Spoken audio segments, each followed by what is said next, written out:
Alright, let us take a look at another option that Burpsuite gives us, which is Intruder. Now, you can consider Intruder as something made for brute force attacks.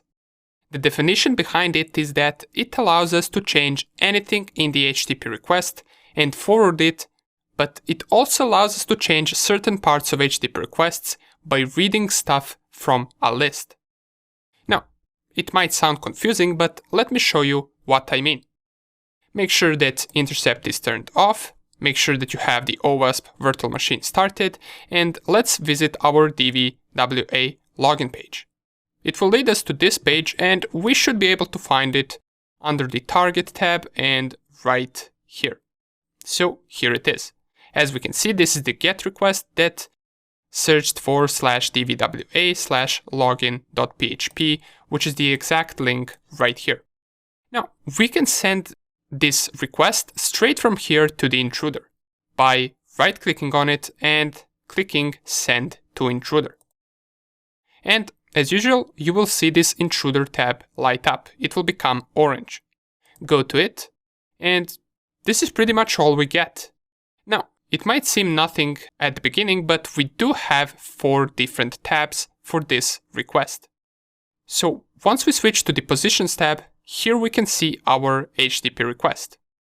Now, you will see some of the things here already light up, and these are the things that we do want to change because they might be important for us, which in this case is correct since these are cookie values, and in some attacks we might want to change the cookie value. But let's go with a different HTTP request. Let's go with an HTTP request where we try to log in. So let's go test and test, which is incorrect login. We will get the login failed error, and now let's try to find that request right here. It will be a post request, so you can already filter it out since all of these other requests are GET request, and here is the only post request. And down here we can see that it does contain our username and password. So we can either go here on Actions and send it to Intruder, or we can just right-click here and send it to Intruder. And once we visit the Intruder, we will have another tab opened up, and if we go to the Positions, here is our HTTP login request. Now, you will see that these options as well are now printed in green, because as I mentioned, Burpsuite recognizes them as something that could be important for us.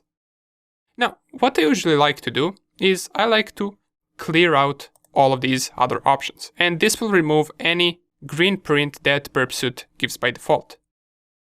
Now we have something called payload positions, and as you can see, there is this attack type option that we can choose from. If we click on this arrow, we will get 4 different attack types. Now, to read more about these attack types, what I advise you to do is click on this question mark, and this question mark will open up a page that gives you all the detailed information about these attack types as well as what you can do with the intruder. If we scroll all the way down, it also gives you the explanation for Add, Clear and Auto button, which are the buttons right here on the right side. And under the attack type, we can read about each and every attack type that we want. For example, the sniper attack type uses only a single set of payloads. It targets each payload position in turn and places each payload into that position in turn. Now, in other words, this simply means that with sniper attack type, we can only select one word right here that we want to change. For example, let's say that we want to brute force this account, but we do know username and we don't know password. We would select the password field and we will use the sniper attack in order to brute force the password field. You have some other options that you can use. Battering ram, this uses a single set of payloads. Now, you can read about all of these if you like. For example, cluster bomb is an option that you would use if you want to brute force both username and password, since as it says right here, this uses multiple payload sets, which means you can select, for example, password and username. And then you can brute force both of them at the same time. Now, let me show you what I mean.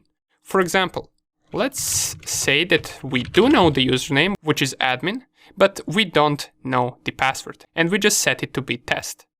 What we would want to do in order to get into this account is we would want to select this test and click on Add. And you will see that it will become green. Once we do that, we told the Burpsuite that we're going to try to brute force this word right here. Then we can go to Payloads, and under the Payloads, in this window right here, we want to load our list. Now you can either add a list by clicking on this load button and then navigating through your file system and trying to find a txt list that you want to use. Or you can add some random words right here, for example, test123, test1234, 12345, let's say root, and let's also add the correct password, just so we can show you that it does work. And let's go password and password 123. Now, let's say that this is our list that we want to use. Once we select it right here, we can click on this Start Attack.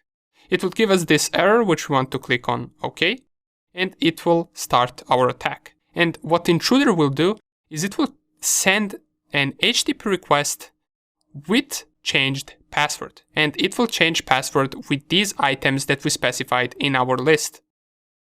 It will go for each password and it will perform the request. And we can see that we got status 302, which, if you remember, it does redirect us after we send this request.